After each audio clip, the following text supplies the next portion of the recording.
a projection I think that people have. It's part of a class and culture war that we see. I think a lot of it has come out of the woodwork since this last presidential election, where hate is allowed to be an impetus to support certain people and certain causes. But this is more than just sentiments against a health insurance company. I think this is a feeling that many people have that corporations, rich, are taking over, and therefore whatever justice is sent their way is allowed to happen, even though this is something, this killing was absolutely horrific. So many people affected. There is a better way, a stronger way. The pen is mightier than the sword. Peaceful protests are, much better. I don't think you should be correlating an execution and assassination with the election of President Trump.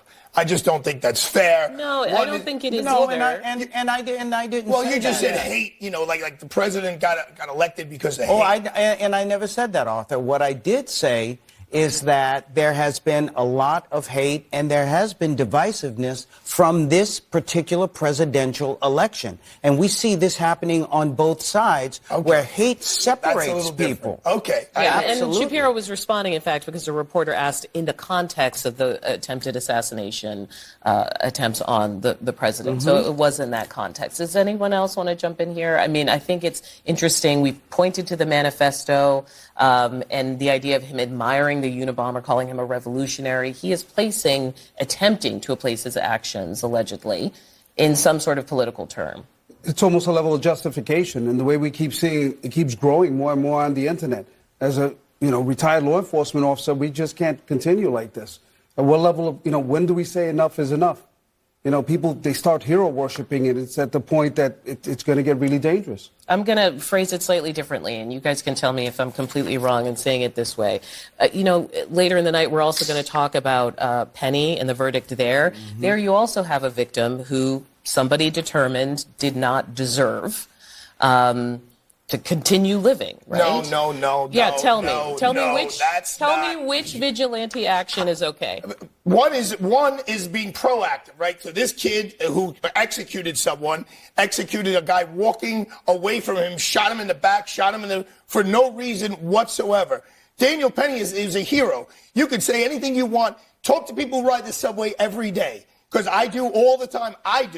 So let me I can't find anyone who rides the subway who's unhappy about this verdict. Well, that doesn't sound any more pleasant than what we're hearing from. But here's an ICU nurse commenting on Reddit saying, honestly, I'm not wishing anyone harm, but when you've spent so much time and made so much money by increasing the suffering of the humanity around you, it's hard for me to summon empathy that you died. I'm sure someone somewhere is sad about this. I'm following his lead of indifference. This is so specific, and it's from someone in the healthcare industry.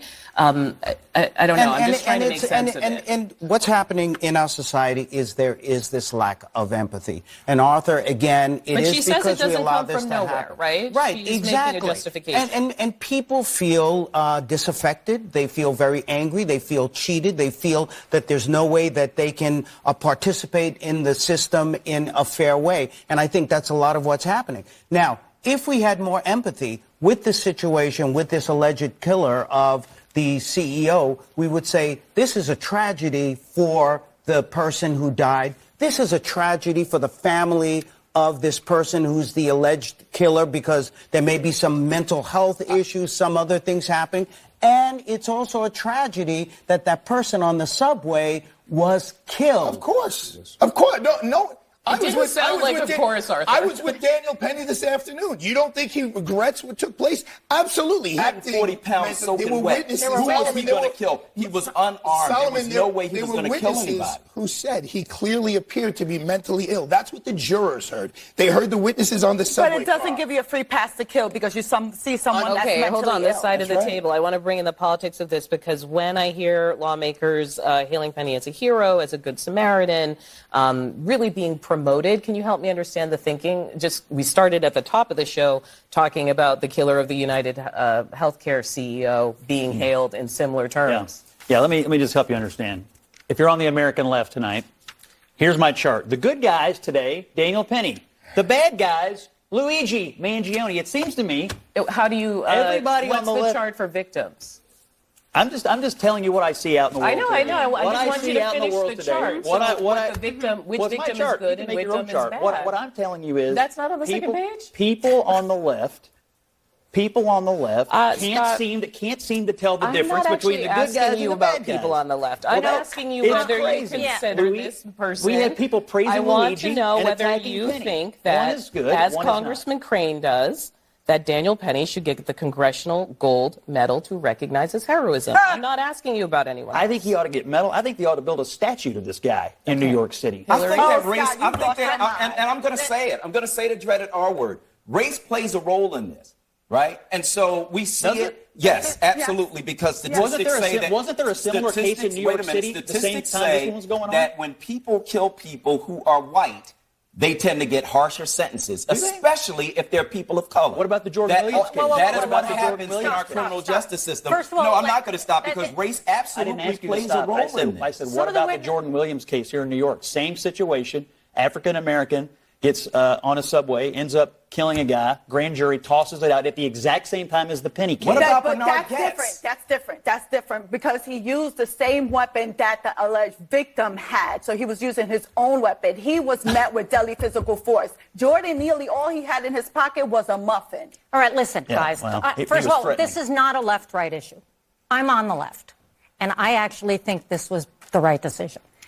Because the reason I think this is the right decision is because that's what the jury decided. And juries tend to get this stuff right. And that's what we have to believe in. There were multiple witnesses that were people of color. There were multiple people on the jury that were people of color. I think it's not really okay to call this a race issue. One of the guys who helped hold him down was a black man. He, testified too on his behalf. Like, this is not a race issue. The jury who spent days and days and days and days listening to detailed facts came to this conclusion. Do I think he's a hero? No. Do I think he was a good Samaritan trying to protect people? Yeah. But there's a difference. Because somebody died, and that really is awful. And I'm not saying that it's okay that somebody died. And Daniel Penny agrees with you. I'm just saying. But Daniel Penny agrees with you that somebody dies. It's awful. First of all, he was still alive when the paramedics got there. here. So there were and two they ended voices. Up delaying there were two voices on the video. Their attention to him because they were afraid he might be dangerous to them or have disease. All right, this is important. There were two voices. One of them says you don't have to catch a murder charge, though, man. Right? He didn't stop choking him at this point. Mm-hmm. So, he knew that there was a risk that this man was going to die, and it's a shame that a bystander had to tell him that, and he did not stop at that point. Because nobody came to help him. They were just talking at him. As soon as the police came, he let go. As soon as he saw law enforcement, he let go. He's already about to die. He was about to. He was still kicking. The evidence was he was still 140-pound man. The jury decided he was still alive. Well, the jury also decided that Donald Trump was guilty of 34 felonies. He's about to be president. Okay, before we veer off, I want to show. Before we go there, I want to show you guys. Juries aren't always right. Do you think that the jury was wrong in the Donald Trump verdict? Juries aren't always right. Thank you.